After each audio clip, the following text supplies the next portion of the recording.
Welcome to RS news. వాళ్ళని convince చేసి అధికారుల్ని వాళ్ళు చెప్పిన పని చేసే విధంగా చేపించుకున్నటువంటి నైపుణ్యం కలిగినటువంటి రాజకీయ కుటుంబం నేదురుమల్లి కుటుంబం అనేది ఈ ముఖ్యంగా కూటమి నాయకులు తెలుసుకోవాలి. ఎంగడిగిరిలో ఉన్నటువంటి కూటమి నాయకులు స్థానిక 40 సంవత్సరాలండి. ఈరోజు ఎంగడిగిరిలో 40 సంవత్సరాలుగా నేదురుమల్లి కుటుంబం గెలిచినా ఓడినా ఈ ప్రాంతాన్ని అంటుపెట్టుకుని అనేక అభివృద్ధి కార్యక్రమాలు కంటే ఏదో తాత్కాలికమైనటువంటి అభివృద్ధి కార్యక్రమాలు కాదు, శాశ్వతమైనటువంటి అభివృద్ధి కార్యక్రమాలు చేసిన చరిత్ర నేదురుమల్లి కుటుంబాన్ని తెలుసుకోవాలి. తెలుగు తమ్ముళ్ళు, కూటమి తమ్ముళ్ళు మీరు 3 పర్యాలు మా ఎమ్మెల్యే గెలిచాడు, మా రామకృష్ణ గారు గెలిచారు అంటున్నారు. రాజకీయాల్లో గెలుపోవటం సహజం. ఈ ఉమ్మడి ఆంధ్రప్రదేశ్లో కావచ్చు, రాష్ట్ర విభజన జరిగిన తర్వాత కావచ్చు, మొత్తం 4 సార్లు చంద్రబాబు నాయుడు గారు ముఖ్యమంత్రిగా ఈ రాష్ట్రాన్ని పాలిస్తూ ఉన్నారు. ఇప్పటి వరకు మన కురుగుండ రామకృష్ణ గారు 3 పర్యాల ఎమ్మెల్యే అయ్యా, మీరు ఎంగడిగిరి ప్రాంతంలో శాశ్వతమైన అభివృద్ధి కార్యక్రమం ఏదైనా చేశారా? మా ప్రభుత్వంలో మా రాధక్క చెప్పినట్టు జగనన్న కాలనీ ఒక పెద్ద సిటీ ఏర్పడిందండి. 3000 కుటుంబాలకి ఈరోజు ఆడ ఇంటి స్థలాలు కల్పించి వాళ్ళకి ఇల్లు కట్టించి ఈరోజు జగనన్న కాలనీ ఏర్పడింది. దానికి మీరు ఎన్టీఆర్ కాలనీ బోర్డు పెట్టుకున్నారు. ఈరోజు మనం అందరం చూస్తుంటాం. కాశీపేట సెంటర్లో కావచ్చు, మన పాత బస్టాండ్ కాడ కావచ్చు, మన పాత ఎంఆర్ఓ సెంటర్ కావచ్చు, ఆటోలు వస్తాయి ఆగుతాయి, జగనన్న కాలనీ అంటారు. ఎన్టీఆర్ కాలనీ ఎవరు అనరు. నిన్న ఏఎంసీ చైర్మన్, మాజీ చైర్మన్ కులుకుల రాజేశ్వరరావు గారు మాట్లాడుతున్నప్పుడు ఆయన నోటికి దొల్లిపోయింది ఫస్ట్లో జగనన్న కాలనీకి అని మళ్ళా సపరించుకునే మళ్ళీ ఎన్టీఆర్ కాలనీ అన్నారు. కాబట్టి ఈరోజు పై స్థాయి నుంచి కింద స్థాయి దాకా క్రెడిట్ చోరీ అనేది జరుగుతూ ఉంది. ఏంటయ్యా అంటే, ఆ రోజు జగన్మోహన్ రెడ్డి గారు పెట్టినట్టు 9 నవరత్నాల కార్యక్రమాలు, అమ్మఒడి మొట్టమొదటిది, దానికి తల్లికి వందనం నామకరణం. మీకంటూ ఏ పథకం రాదా? మీకంటూ పేద ప్రజలకు చేసేదానికి మీకంటూ మనసులో ఈ ఆలోచన రాదా? వస్తే దానికి ఒక పేరు పెట్టుకొని దాన్ని అమలు చేయలేరా అని మీ ద్వారా వాళ్ళని ప్రశ్నిస్తున్నాం. ఈరోజు జగన్మోహన్ రెడ్డి గారు 9 నవరత్నాలు కార్యక్రమాలు తీసుకునేసి కరోనా కష్టకాలంలో కూడా ఎంత ఆర్థిక పరిస్థితులు ఉన్నప్పటికీ ప్రతి పేదవాడికి పార్టీ చూడలా, మతం చూడలా, కులం చూడలా, ఆ కార్యక్రమాలన్నింటినీ, సంక్షేమ కార్యక్రమాలని, అభివృద్ధి కార్యక్రమాలు చేసినటువంటి చరిత్ర జగన్మోహన్ రెడ్డి గారిది అయితే, ఈ ఎంగడిగిరి నియోజకవర్గాల్లో శాశ్వతమైన అభివృద్ధి కార్యక్రమాలు చేసిన చరిత్ర నేదురుమల్లి కుటుంబాన్ని అని చెప్పి సందర్భంగా తెలియజేసుకుంటున్నాం. ఇంకొకటి, అధికారులు బెదిరించారు. ఏం బెదిరించారయ్యా? ఫర్ ఎగ్జాంపుల్, ఈ అధికారంలోకి వచ్చిన ఈ కూటమి ప్రభుత్వం 2 సంవత్సరాల కాలంలో వైఎస్ఆర్ కాంగ్రెస్ పార్టీ నాయకుల మీద తప్పుడు కేసులు బనాయించడం, ఎంజాయ్ కేసులు పెడతా ఉండడం, అదేమిటి చిన్న చితకి ఏదో కేసులు తీసుకుపోయి స్టేషన్లో నిర్బంధించడం, ఇదే మీరు చేసేది. అలాంటి అధికారులు ఎవరైతే ఈ వ్యవస్థలో ఉన్నారో, అధికారులు తప్పులు చేసే అధికారులు మాత్రమే, తప్పులు చేసేటట్టు అధికారులు మాత్రమే మా రామ్కుమార్ రెడ్డి గారు చెప్పారు. కరెక్ట్, ఇది మంచి పద్ధతి కాదు. ఏదైనా ఏ అధికారైనా చట్టానికి లోబడి పనిచేయండి. అధికారులైనా పాలకులైనా ఉండేది ప్రజలకు మేలు చేసేదానికోసం. అలాంటిది ప్రజలు పాలన పక్కన పెట్టి ఎవరో మెప్పు పొందడం కోసం మీరు పాలన చేయగాకుండా అధికారుల్ని శుతిమత్తంగా వాళ్ళని హెచ్చరించడం జరిగింది. ముఖ్యంగా ఈ కవిల్లో అనేది మా ధనియాల రాధక్క గారు ఆ ప్రాంత కౌన్సిలర్గా ఆమె కైవులు అనేది ఈ విధంగా అక్రమ కట్టడాలు కట్టుతున్నారు అని చెప్పి కమిషనర్ గారికి ఒక ఎండార్స్మెంట్ ఇచ్చితే ఆయన తిరిగి రాధక్క గారికి ఇచ్చారు. పలానా కైవులు అనేది భాగంలో హాస్పిటల్ నిర్మాణం జరిగింది, అది బఫర్ జోన్లో లేదు. తదుపరి మిగిలిన ప్రాంతం అంతగా మట్టితో ఏదైతే లెవెల్ చేస్తున్నారో అదంతా కూడా బఫర్ జోన్లోకి వస్తుందని చెప్పి స్వయానా కమిషనర్ గారే ఒక ఎండార్స్మెంట్ ఇవ్వడం జరిగింది. వెంటనే మళ్ళీ ఈ అధికారులు మైపోబెట్టి నాయకులు తీసేసి మనం ఎప్పుడు వినని పేర్లు, మరి మీడియా ప్రతినిధులుగా మీరున్నారో లేదో మేము చూడాల. ఈ మధ్య లేటెస్ట్గా రేపల్లి కాలువ సన్యాసి మడుగంట వినున్నామా? ఎక్కడండి ఈ రేపల్లి కాలువ? ఎక్కడండి ఈ సన్యాసి మడుగు? మన పూర్వీకుల కాలం నుంచి ఎంగడిగిరి ప్రాంతం కాదు, ఈ భూమి ఏర్పడినప్పటి నుంచి మన నాయుడుపేట ప్రాంతంలో స్వర్ణముఖి, వెంకటగిరి ప్రాంతంలో కైవిల్ల నది. ఇది చరిత్ర.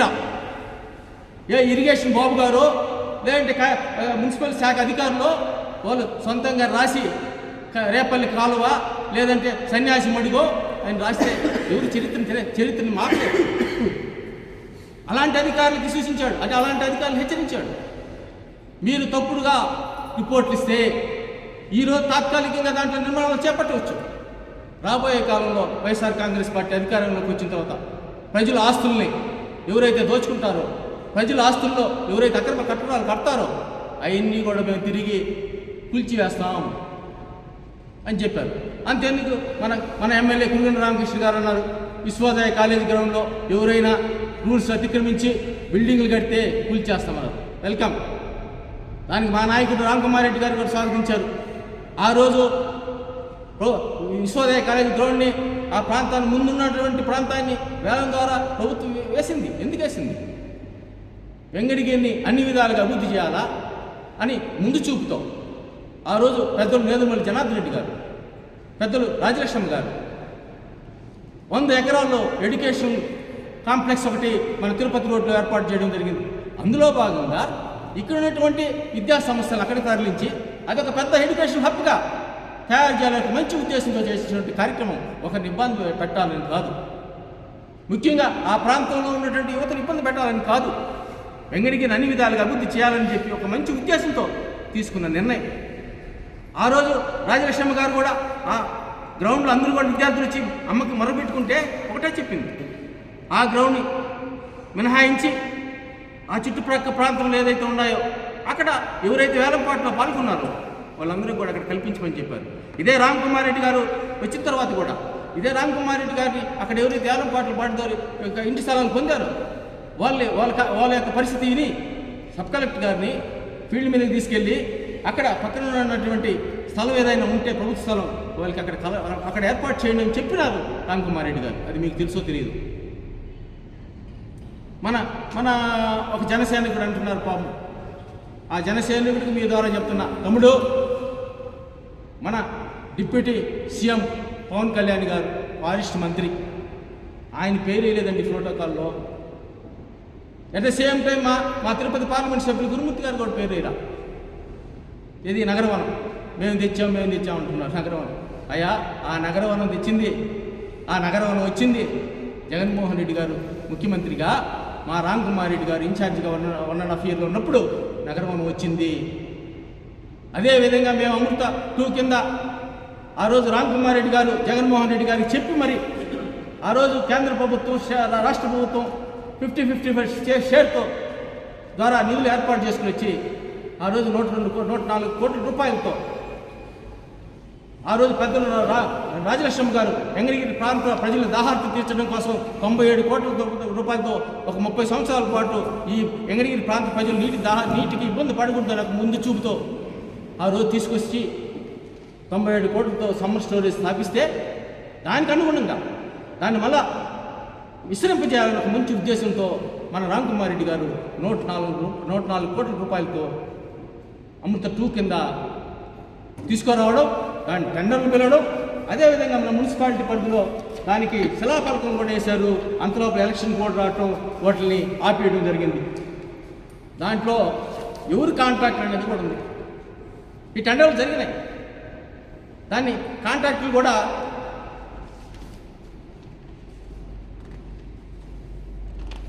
సాధ్యం మీకు ఇస్తాను. ఇది మన కూటమి నాయకులు మన మున్సిపల్ ఆఫీస్కి వెళ్తే శిలాఫలకం ఉంది, ఈ అమృత 2 మాది మేము తెచ్చామని చెప్పి మా రాధక చెప్పినట్టు ఎవరో పెట్టిన బిడ్డకి వాళ్ళు పేరు పెట్టుకున్నట్టు మాది అని చెప్పుకుంటున్నారు. చూడండి పోయి, ఇదేమి మా ఇంట్లో లేదు శిలాఫలకం, మున్సిపల్ ఆఫీస్లో ఉంది. అమృత 2 ఎవరు తీసుకొచ్చారు, అది దాన్ని ఇదిగోండి జీవో కూడా అమృత 2 జీవో.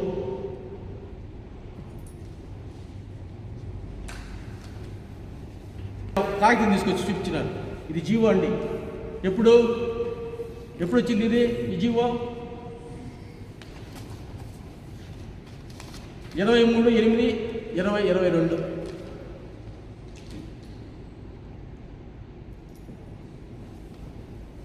అంతేగాని కాదు, కూటమి ప్రభుత్వం ఏర్పడినప్పుడు కాదు, అమృత 2 కింద వచ్చినటువంటి నిధులు. మీరు ఎంతసేపటికి ప్రజలను మోసం చేయాలా, ఏదో ప్రజలు మభ్యపెట్టాలా, దోచుకోవాలా అనే ధోరణి మంచిది కాదు. ఇంక ఇసుక విషయం ఎత్తుకొచ్చారు. మేము డంపింగ్ యార్డ్ పెట్టాము, ఫ్రీగా ఇసుక ఇస్తున్నామని. ఎవరికి ఇస్తున్నారండి ఫ్రీగా ఇసుక? ఈరోజు 4,500 రూపాయలు ట్రాక్టర్ ఇసుక. ఆ రోజు జగన్మోహన్ రెడ్డి గారి గవర్నమెంట్లో కూడా 4,500. ఈరోజు 4,500. మరి ఎక్కడ ఉచిత ఇసుక? ఇంకొకటి 750 కోట్ల రూపాయలు ఈరోజు ఇసుక ద్వారా రాష్ట్రానికి రాబడి 750 కోట్ల రూపాయలు ఆ రోజు జగన్మోహన్ రెడ్డి గారి టైంలో. మరి ఈరోజు రాష్ట్రానికి ఎంత వస్తుంది ఇసుక ద్వారా? మరి ఏమైపోతుంది ఆ ఇసుక ఉచిత ఇసుక పేరుతో దోపిడీకి గురవుతుంది. అందులో భాగంగా మా పెద్దలు రామ్కుమార్ రెడ్డి గారు మన ఎంగడిగిరి నియోజక ప్రాంతంలో ఉన్నటువంటి తెలుగురాయపురం, అక్కడ ఇసుక రీచ్లు ఉన్నాయి. అక్కడి నుంచి యథేచ్ఛగా దోపిడీ. అక్కడ ఆ రీచ్కి పర్మిషన్ లేదు. ఆ యొక్క ఈ రీచ్ని మా రామ్కుమార్ రెడ్డి గారు పర్యవేక్షించాలా, ఇక్కడ దోపిడీ జరుగుతుందని చెప్పి అక్కడ ఆ ప్రాంత ఉన్నటువంటి మా వైఎస్ఆర్ కాంగ్రెస్ పార్టీ నాయకులు ప్రశ్నిస్తే వాళ్ళని తప్పుడు కేసులతో జైల్లో పెట్టిన సందర్భం. దాన్ని అక్కడ వాళ్ళు పరామర్శించడానికి, ఆ దోపిడిని అరికట్టడానికి అక్కడికి మా రామ్కుమార్ రెడ్డి గారు వెళ్తే, మా రామ్కుమార్ రెడ్డి గారు వస్తున్నారని చెప్పి ఆ యొక్క జేసీబీల్ని, ట్రాక్టర్ని వెంటనే అక్కడి నుంచి తరలిచ్చేశారు. ఒక భారీ హిటాచి మటుకు చెట్ల పొదల్లో దాచిపెట్టేశారు. దాన్ని మేము పట్టుకొని అక్కడి నుంచే మా నాయకులు ఈ దోపిడిని జరుగుతున్న విధానాన్ని మీ ద్వారా ఎంగడిగి నియోజకవర్గ ప్రజలకు కావచ్చు, రాష్ట్ర ప్రజలకు కావచ్చు, ఈ ప్రభుత్వంలో కూటమి ప్రభుత్వంలో ఇసుక దోపిడీ ఏ విధంగా జరుగుతుందో తెలియజేసినటువంటి పరిస్థితి. ఈరోజు చెప్తున్నారు ఏడుకొచ్చి ఇసుకని. మరి ఇది ఆథరైజ్డ్ అయితే మీకు ఆథరైజ్డ్ రీచ్ నుంచి ఇక్కడికి ఇసుక వస్తుందా? మరి తెలుగురాయపురంలో అనాథరైజ్డ్గా ఇష్టానుసారంగా రోజుకి లక్షల కోట్ల రూపాయల్లో తరలిపోతా ఉంది ఇసుక. ఎక్కడికి తరలిపోతా ఉంది? కాబట్టి ఈరోజు మేము ఒకటే తెలియజేస్తున్నాం. స్థానికత గురించి ఇంతకుముందు అన్నారు. మేము ప్రతిసారి మా బాలను చెప్పినట్టు స్థానికత సర్టిఫికేట్ మీరు ఈయన అవసరం లేదు. కాబట్టి ఈ సందర్భంలో వాళ్ళు ప్రతిసారి అంటున్నారు కాబట్టి మేము ఇప్పుడు చెప్పక తప్పడం లేదు. మన రామకృష్ణ గారు, మన ఎమ్మెల్యే పెద్దలు పురుగున రామకృష్ణ గారు స్థానికుడు కాదు.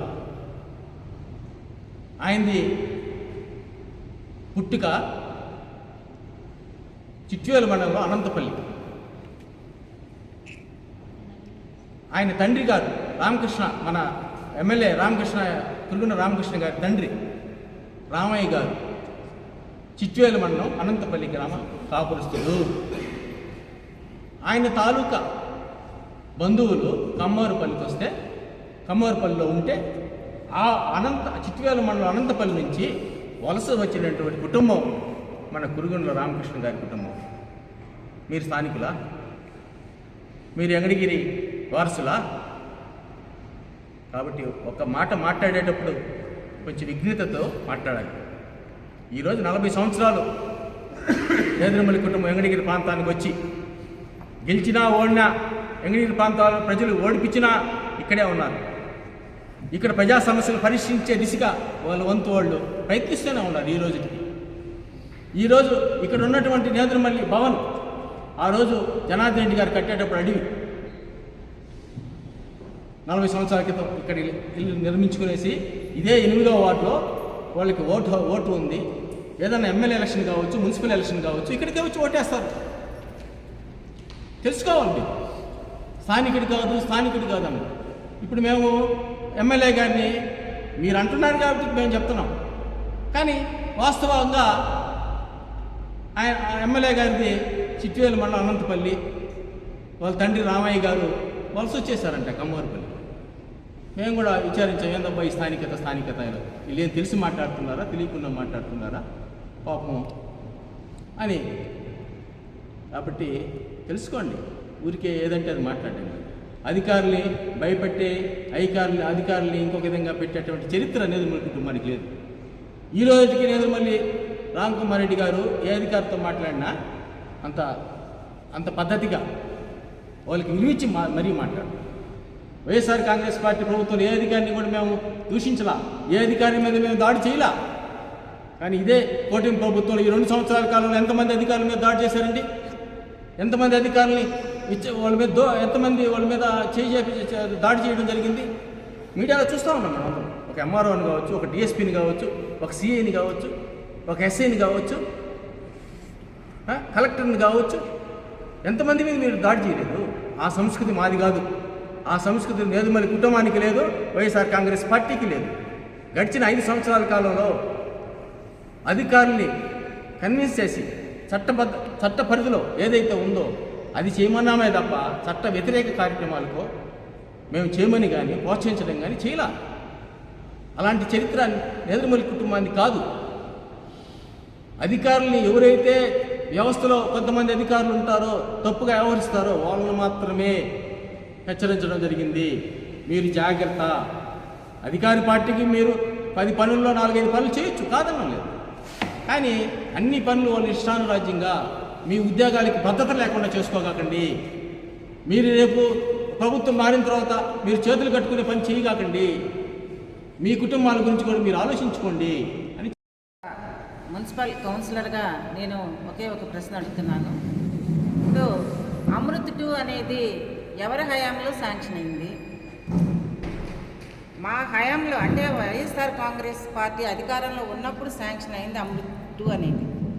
ఆ లోన్ అనేది ఇప్పుడు వచ్చింది, అది మీ ఖాతాలో వేసుకున్నారు. అంటే మనం ఇచ్చేటువంటి రిపోర్టు ఏదన్నా ఒక మాట మాట్లాడినప్పుడు దాన్ని కరెక్ట్గా మాట్లాడగలగాలి. ఈరోజు మీరు మున్సిపాలిటీకి వెళ్తే అక్కడ ఒక శిలాఫలకం కూడా ఉంది. దాంట్లో ఎవరి పీరియడ్లో అది శాంక్షన్ అయిందనేసి శిలాఫలకం కూడా ఉంది. అది కూడా మీకు ఎవిడెన్స్తో సహా చూపిస్తాము. ఎవిడెన్స్తో సహా చూపిస్తున్నాము. ఈరోజు అక్కడే ఉంది, మున్సిపాలిటీ ఎక్కడికి పోలేదు, శిలాఫలకం ఎక్కడికి పోలేదు. మీరు వెళ్ళి చూడండి. ఇది ఎట్టుందంటే ఎవరో బిడ్డని మనం ఎత్తుకొని ముద్దులాడినట్టుంది తప్పనిచ్చి మన సొంత బిడ్డను మనం ముద్దులాడినట్లేదు. అది మనం సంపాదించింది ఏదన్నా ఉంటే క్రెడిట్ మనం చెప్పుకోవాలా. ఎవరెవరో చేసినవన్నీ మా అకౌంట్లో పడ్డాయి అని అంటే అది ఎంతవరకు కరెక్టో నాకు అర్థం కావడం లేదు. మనం మాట్లాడవచ్చు, విమర్శించవచ్చు, కాదని చెప్పలేదు. ప్రభుత్వం మీది, మీరు ఎన్నైనా విమర్శించవచ్చు, ఏమన్నా మాట్లాడవచ్చు. ఇది రాజ్యాంగం మనకి ఇచ్చినట్టు హక్కు. మనం ఏదన్నా కూడా ప్రజాస్వామ్యంలో ఉండాము. ఎవరినైనా ఏదైనా అడిగేటువంటి రైట్ మనకుంది. సమాధానం చెప్పకపోవడం అనేది అది వాళ్ళ ఇష్టం. మనకి దాని గురించి ప్రశ్నించే ఇది లేదు. కానీ ఇది ఎవరి పీరియడ్లో శాంక్షన్ అయింది?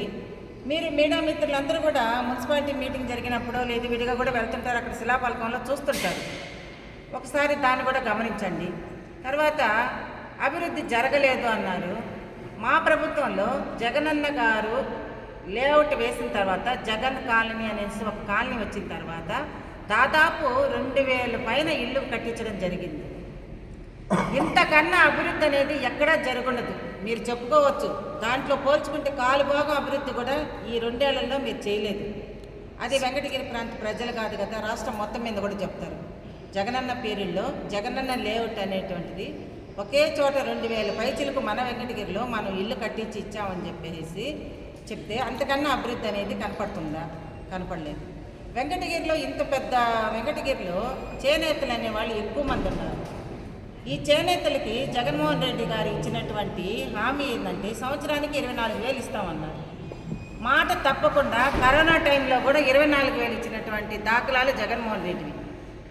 ఈ రోజుకి మీరు చేనేతల గురించి పట్టించుకున్నారా? మొన్న అంత వరద వస్తే ఏదో ఒక 50 కేజీలు బియ్యం ఇచ్చేసి చేతి దులుపుకునేశారు. చేనేతల గురించి ఆలోచించారా? చేనేతలకు పెద్దపీట టీడీపీ హయాంలో అంటారు. మరి వాళ్ళకి మీరు ఎందుకు 24,000 ఇవ్వలేదు? మీరు ఇచ్చిన సూపర్ 6 పథకాలు ఎందుకు అమలు చేయలేకపోతున్నారు? వాటి మీద శ్రద్ధ పెట్టండి, ప్రజలకు కావాల్సినట్టు చూడండి. ఇదే జగన్మోహన్ రెడ్డి గారు కరోనా కష్టకాలంలో కూడా ఇచ్చిన మాట తప్పలేదు. నవరత్నాలు అనేటివి చాలా చక్కగా ముందు తీసుకెళ్లారు.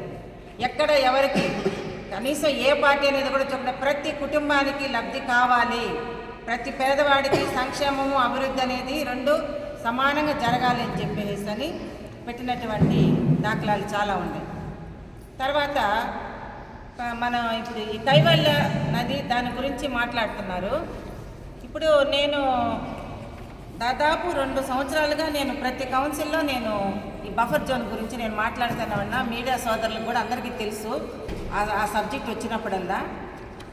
వాళ్ళు ఏ సమాధానం ఇవ్వకపోతే ఆర్టీఐ చట్టానికి నేను పెట్టినప్పుడు వెంకటరామరెడ్డి గారు మనకి కమిషనర్గా ఉన్నారు.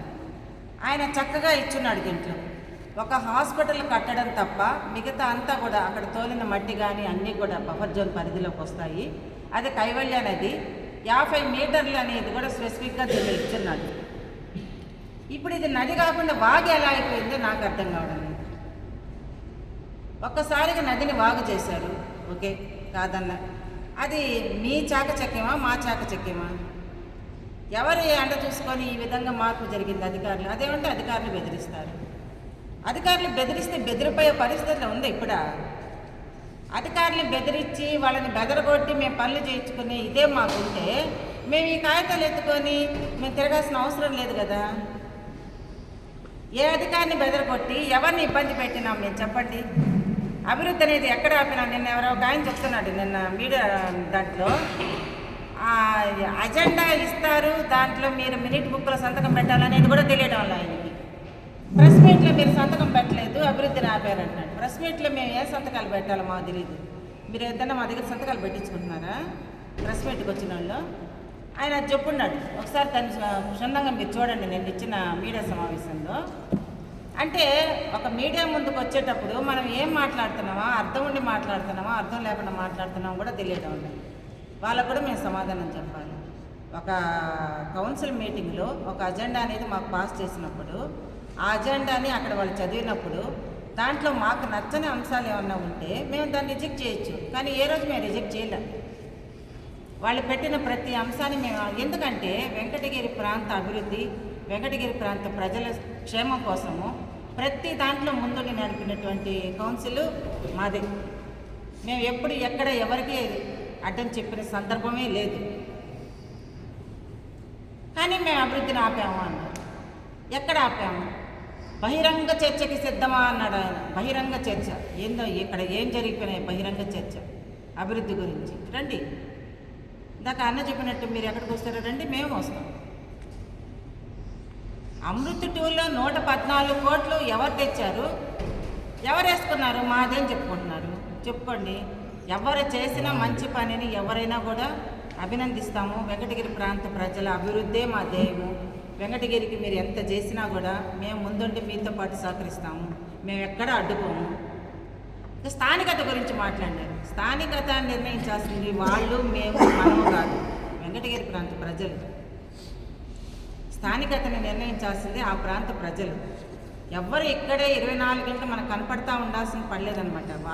ఇప్పుడు ఈరోజు మీరు ఇక్కడ గెలిచి ఒక అభ్యర్థిగా ఇక్కడ ఉన్నారు కాబట్టి మీరు 24 గంటలు ప్రజల క్షేమాలు చూడాలి. ఎందుకంటే ప్రజలు మనకి ఇచ్చినటువంటి హక్కు అది. ఇప్పుడు మమ్మల్ని కౌన్సిలర్గా చేశారు. ఆ వార్డులో మేము వాళ్ళకి అందుబాటులో ఉండాలి. ఎక్కడ ఏం జరుగుతుంది, వాళ్ళకి ఏం అవసరము, ఏదన్నా వాళ్ళకి అధికారి ఏదైనా సమాధానం చెప్పలేదా, కనీసం మాకైనా చెప్తాడేమో అని ఒక ప్రయత్నము. దానికోసం మేము అందుబాటులో ఉంటాం. ఒక నియోజకవర్గ స్థాయిలో పెద్ద మీరు ఇక్కడ స్థానికంగా ఉండాలి, ప్రజల వాళ్ళ యొక్క అవసరాలు తీర్చాలి, వాళ్ళకి ఏదైనా సమస్య వచ్చినప్పుడు నిలబడాలి. అది స్థానికత అనేది మనం నిర్ణయించేది కాదు, ప్రజలు నిర్ణయిస్తారు. ఏ రోజు ఏ తీర్పు ఎవరికి ఎలా ఇస్తారనేది ఎవరికి అంత చిక్కదు. ఈ వెంకటగిరి పరిస్థితి ఏంటంటే ఎప్పుడు కూడా ఎలాంటి తీర్పు ఇస్తారనేది ఎవ్వరు అంచనా వేయలేరు. కాబట్టి ఇట్లాంటి మాటలు మాట్లాడి ఏదో ఒకటి మేము మాట్లాడేసాము, అయిపోయింది, మేము ముందుకు వచ్చేస్తాము అనేసి చేయడం కాదు. ఏదైనా అభివృద్ధి చేయండి. మీరు సిద్ధమన్నారు చర్చకి, మేము సిద్ధమే. మేము అభివృద్ధి చేసామా చేయలేదా? ఈరోజు ఇంకొకటి చెప్పని మర్చిపోయినా, ఇక్కడ టీచర్స్ కానీ 9వ వార్డులో మేము ఎన్నో లక్షలు పెట్టి రోడ్లకి వేసాము స్టోన్ అని అన్నారు. జగన్ అన్న దాంట్లో హెల్త్ క్లినిక్ సెంటర్ ఏదో పెడుతున్నాం అన్నారు. ఇప్పుడు ఇవన్నీ స్టోన్లు వేసేయడం కాదు, అది పూర్తయిన తర్వాత మీ దగ్గరకు వచ్చి ఇది మేము పూర్తి చేస్తాము అని చూపించండి. ముందు మేమే ఉండి మిమ్మల్ని అభినందిస్తాం. శిలాఫలకాలు చాలా వేస్తున్నారు, చాలామంది వేస్తున్నారు. శిలాఫలకాలకే పరిమితం కాకుండా అవి చక్కగా అమల్లోకి వచ్చి అక్కడ అభివృద్ధి చెందిన తర్వాత అయిపోయిన తర్వాత మాట్లాడుకున్నాం. శిలాఫలకాలు ఏంగానే మేము చేసేసాం అభివృద్ధి కాదు. శిలాఫలకం వేస్తే అభివృద్ధి చాలా ఉన్నాయి. అక్కడే ఎందుకు వేస్తున్నారు మీరు? 9వ వార్డులోనే ఎందుకు వేస్తున్నారు? వెనుకబడిన వార్డులు చాలా ఉన్నాయి. 3 ఉంది, 4 ఉంది, ఈ పక్క సవారి గుంట ఉంది, ఇవన్నీ కూడా ఉన్నాయి స్లమ్ ఏరియాస్. మరి అక్కడ ఎందుకు అభివృద్ధి జరగడం లేదు? ఎందుకు ఎత్తుకుపోయి మొత్తం 9వ వార్డులో పెట్టారు? మీకు ఇబ్బందిగా ఉందా? మీ ఇబ్బంది కోసం పెట్టుకున్నారా? మొత్తం వెంకటగిరి అంటే 25 వార్డులు వస్తాయి. ఒక్కొక్క చోట ఒక్కొక్క ఫండ్ పెట్టి చేయండి. ఒక రాయి వేసేసాం, అభివృద్ధి చేసేస్తాం, ఏడ ఇన్ని లక్షలు తెచ్చేస్తాం, అక్కడ ఇన్ని లక్షలు తెచ్చేస్తాం, మేము అభివృద్ధి చేసేస్తాం. పూర్తయిన తర్వాత మాట్లాడుకుందాం దాని గురించి. ఇంకా టైం ఉంది. మనం ఒక రాయి వేయంగానే మాట్లాడుకోబడలే. ఇక ఇసుక గురించి అన్నాడు. మొత్తం దోపిడీ అంట. వైఎస్ఆర్సీపీ వాళ్ళు ఇసుక దోపిడీ చేసేసారంట. ఏం దోపిడీ చేశారయ్యా? ఆ రోజు ఇంత అనేసి అమౌంట్ పెడితే అది ప్రభుత్వ ఖజానాలో పడింది, మన జోబులో వాళ్ళ. వైఎస్ఆర్సీపీ నాయకుల జోబులోకి రాలా, కార్యకర్తల జోబులోకి రాలా, ఎమ్మెల్యేల జోబులలో పోవాలా. మీరు ట్రాన్స్పోర్ట్ ఖర్చు అని పెట్టారు. అది ఎవరి జోబులో పోతుంది ట్రాన్స్పోర్ట్ ఖర్చు? ఎవరు పెట్టమన్నారు మిమ్మల్ని ట్రాన్స్పోర్ట్ ఖర్చు? ప్రజలు అడిగారా? పెట్టబడలేదు, అవసరం లేదు. వాళ్ళే అక్కడికి వస్తారు, వాళ్ళకి ఎంత ఇసుక కావాలో అంత తీసుకుంటారు. జగన్మోహన్ రెడ్డి గారు మాత్రం ఇసుక అమ్ముకున్నాడు. అమ్ముకొని ఆయన ఇంటికి ఎత్తుకుపోయినాడా? ప్రభుత్వ ఖజానాలో పడింది. ఒక మాట మాట్లాడేటప్పుడు మనం కూడా కొంచెం ఆలోచించుకొని దానికి సమాధానం మనం చెప్పగలిగే విధంగా మాట్లాడుకుంటే బాగుంటుంది. అందరం ఇక్కడ లోకల్గా వెంకటగిరి ప్రాంత వాసులమే. శిలాఫలకాలు వేసేసి రాళ్ళు వేసేసి మేము అభివృద్ధి చేసాము, ఇన్ని లక్షలు తెచ్చాము, అన్ని కోట్లు తెచ్చాము. తెచ్చి ఎవరు అభివృద్ధి చెందారు, ఎక్కడ అభివృద్ధి చెందింది, పూర్తయిన తర్వాత దాని గురించి మళ్ళీ మనం మాట్లాడుకుందాం. ఒక మున్సిపాలిటీ అభివృద్ధి కాలేదు, మున్సిపాలిటీ అభివృద్ధి కాలేదు, ఎక్కడ అవుతుంది? 2 ఏళ్ళుగా మీరు వచ్చాక ఏడు నుంచి అవుతుంది అభివృద్ధి? కాబట్టి ఇలాంటి మాటలు మాట్లాడకుండా ఆయన ఎవరో చర్చకి సిద్ధమా అన్నాడు. ఆయన రమ్మని చెప్పండి, ఎప్పుడు వస్తాడో, ఎక్కడికి వస్తాడో అన్నీ ఆయనే ఇవ్వమని చెప్పండి. ఆయన చెప్పినట్టు టైము, ప్లేసు, డేటు అన్నీ ఆయనే ఇవ్వమని చెప్పండి. మీ ద్వారానే చెప్పించండి. ఆయన చెప్పడానికి ఇబ్బంది అయితే మేము అక్కడికి వస్తాము. ఆయన చేసిన అభివృద్ధి చెప్పమనండి, మేము ఆపిన అభివృద్ధి ఏదో అడగమనండి, మేము సమాధానం చెప్తాం. కాబట్టి మీరందరూ సహకరించినందుకు అందరికీ నాకు ధన్యవాదాలు తెలియజేస్తున్నాను. Thank you. అందరూ మీడియా సమావేశం పెట్టడం జరిగింది. అభివృద్ధి మీద మా నాయకుల మీద మాట్లాడడం జరిగింది. మా నాయకులు పై స్థాయి నుంచి కింద స్థాయి వరకు ఎక్కడ పొరపాటుగా మాట్లాడు. జగన్మోహన్ రెడ్డి కావచ్చు, రామ్ కుమార్ రెడ్డి గారు కావచ్చు, చేసిందే చెప్తారు, చెప్పిందే చేస్తారు. అది మీరు తెలుసుకుంటే చాలా మంచిది. అలాగే అభివృద్ధి అంటే ఈరోజు మా వార్డులోకి వెళ్దాం రండి. కనీసం మా ప్రభుత్వం హయాంలోనే 7 కోట్ల రూపాయలు అభివృద్ధి చేయడం జరిగింది. ఎక్కడైనా మీ ప్రభుత్వం ఉన్నప్పుడు అంత అభివృద్ధి చేశారేమో చూద్దాం రండి.